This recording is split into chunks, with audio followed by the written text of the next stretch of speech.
Des certificats remis pour clôturer 3 mois de formation. Au Burkina Faso, ces volontaires pour la défense de la patrie ont été formés à l'agriculture. Formation qui a bénéficié à 1470 jeunes.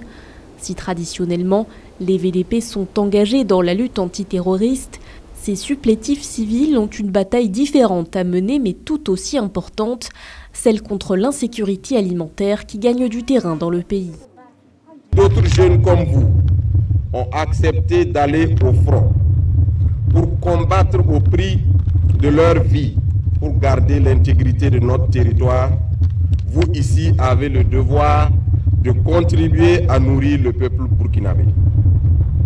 Je vous engage donc à mener la bataille contre la faim avec la même ardeur et la même détermination que la lutte contre le terrorisme. Vous devez faire partie de la locomotive de la révolution agricole en cours dans notre pays.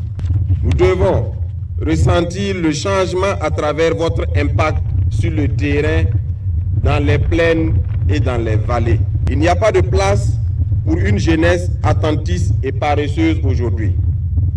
Je vous exhorte au travail bien fait.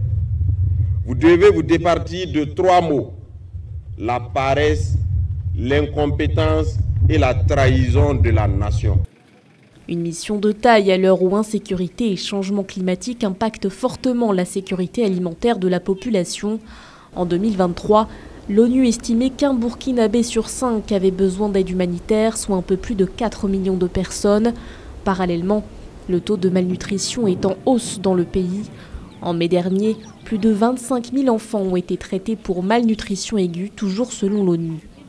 Il y a 12,5 hectares qui seront identifiés, qui sont déjà identifiés par endroit pour installer ces jeunes-là. Ces jeunes-là seront constitués en coopérative agricole et ces sites seront aménagés. Il y a aussi des kits d'intrants qui les seront offerts dès leur sortie pour qu'ils puissent aller directement se mettre au travail.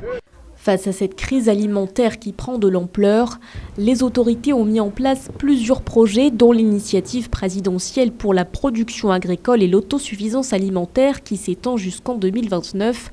Une initiative qui nécessite un budget de plus de 120 milliards de francs CFA pour produire une agriculture climato-intelligente.